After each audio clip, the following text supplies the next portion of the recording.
Are they like super cranky? Yo, what is going on, everyone? Welcome back to another live stream. We're getting ready for week 6, everyone. The games are going to be here before we know it. And we open up Jaguars at Bears, a really good game for week 6. Jaguars came off a big win. Both of these teams are coming off a blowout. Not well, the Jaguars didn't really blow out the Colts, but they still put up like 37 points. Trevor Lawrence threw for well over 300 yards, and the Bears are coming off a big time win, one of their biggest wins of the year. It's going to be a lot of fun to watch this game. Trevor Lawrence, we got to see, man. If the Jaguars lose this game, I don't know how their playoff chances are really, really dwindling, man. With 5 losses already, if they lose against the Bears, and if the Bears win, they're right in the thick of it, right? So if we look towards the NFC North, every team is over 500. The Vikings are 5-0, Lions are 3-1, and then the Packers and the Bears are both 3-2. So to stay competitive in probably the most competitive division in the NFL, we're going to have to see the Bears beat a bad team like the Jaguars, right? If the Bears want to have a shot at making the playoffs, they got to beat teams like the Jaguars, right? Because the Jags not looking so good. 1-4, 0-3 on the road. They got one home win so far, guys. So we'll have to see how this all shakes out over the coming weeks. But I do think the Jaguars are going to struggle in this game. They only have scored 97 points. They've given up 143. That's a plus minus differential of 46 points. That is one of the worst in the NFL. The only team that's worse, I see the Dolphins are worse and the Panthers, obviously, and that's it. That's it. The Jaguars are not scoring a lot of points. They're giving up a lot of points, man. Trevor Lawrence hasn't been very good, especially on third down. I think the Bears win this game, guys. And that division gets really, really, really tight. The Vikings, they're on a bye this week. Vikings, Chiefs, both on a bye, both 5-0 teams on the bye.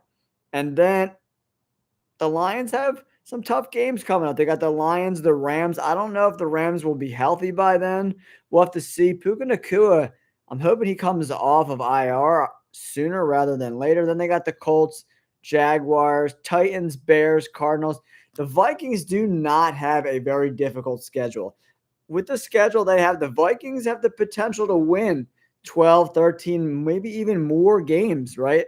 So it's really crazy to think just how easy this schedule is, guys. Like, let's take a look at this Viking schedule: Lions, Rams, Colts, Jags, Titans, Bears, Cardinals, Falcons, Bears, Seahawks, Packers, Lions. Outside of division games, not a ton of really tough spots for the Minnesota Vikings, right? So the losses are gonna be few and far between, I think, for the Minnesota Vikings this year, especially coming off a bye. Then they got the big game next week, but we'll see how that all shakes out. And then we got the Cleveland Browns at the Philadelphia Eagles, everyone. The Eagles got to get a W, man. They're 8.5 point favorites coming off the bye. All the Eagles gang is back. Devontae Smith is back. A.J. Brown is back. And so is Lane Johnson, right? So Jalen Hurts can't have any more excuses, right?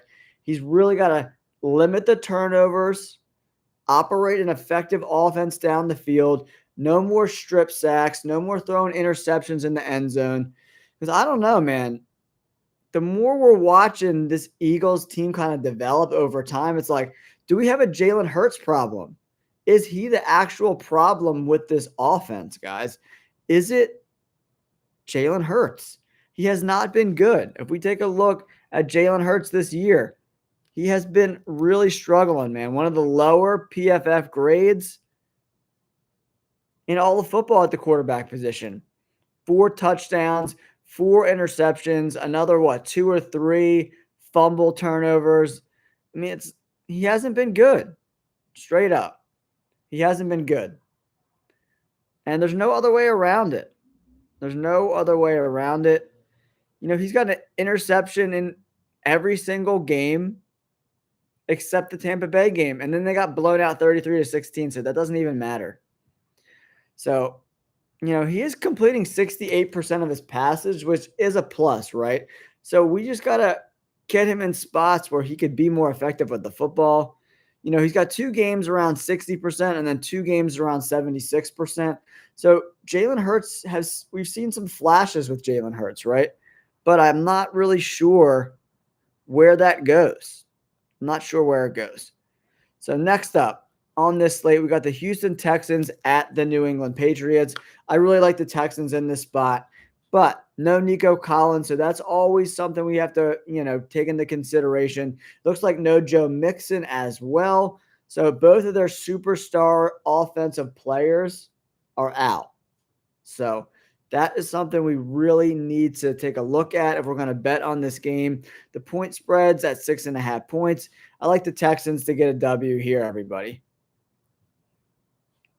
Next up, we got the Commanders and the Baltimore Ravens, right?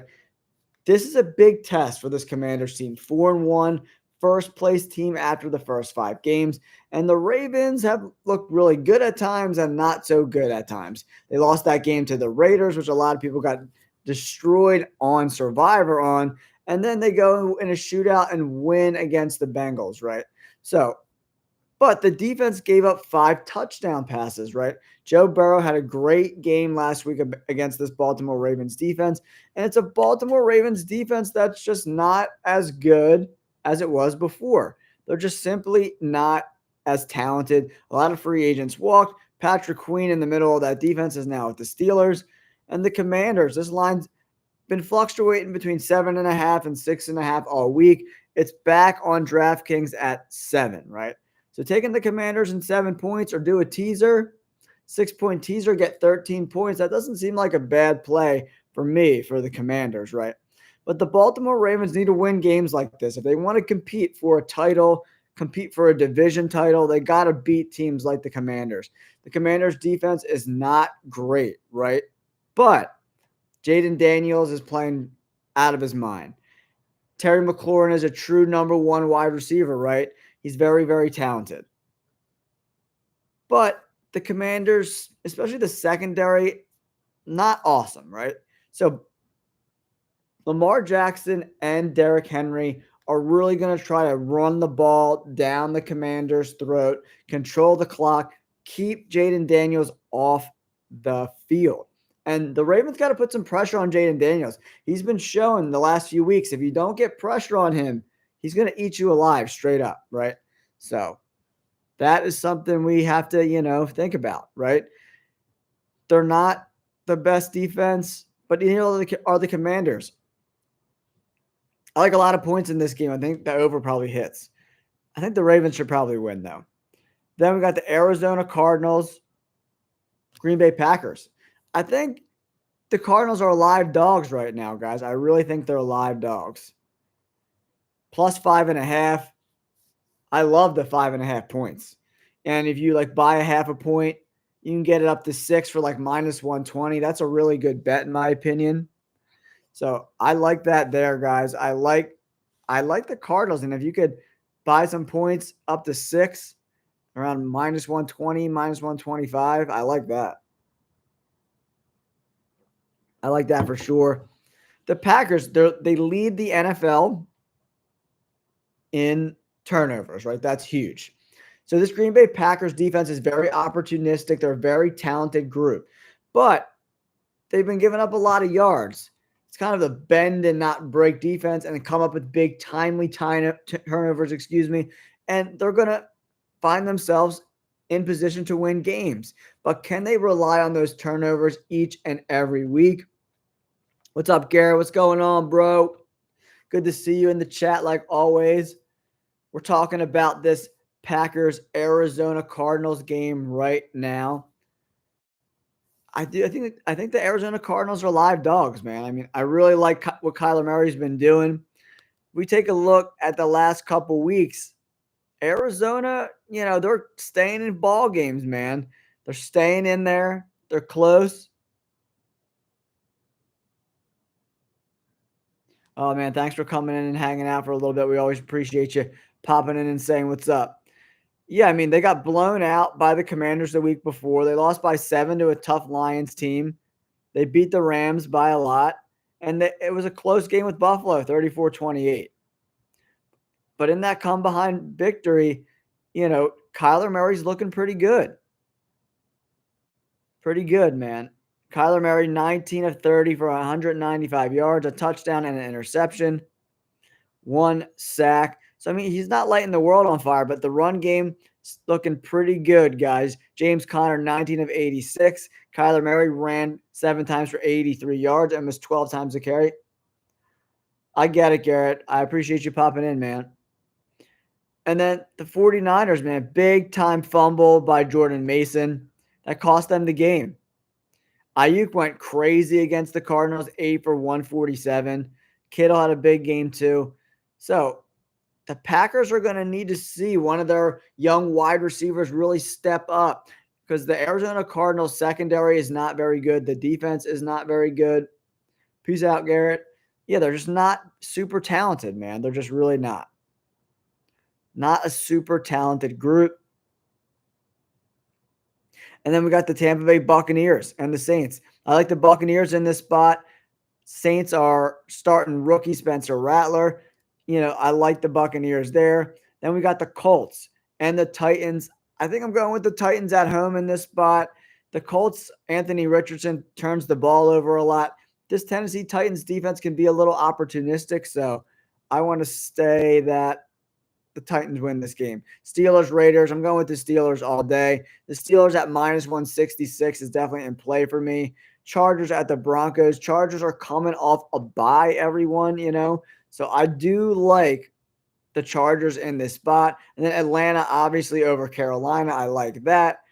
Detroit Lions at the Cowboys. The Cowboys are banged up. No Eric Kendricks, no DeMarcus Lawrence, no Micah Parsons. The Lions secondary has been pretty suspect, but I like them. Bengals, Giants, I like the Bengals in that spot. And then Bills, Jets. I think the Jets could possibly turn it on and look pretty good, guys. All right, that's my live stream, the long form version, guys. So there are my picks for week number 6. Like and subscribe. We'll catch you on the next video.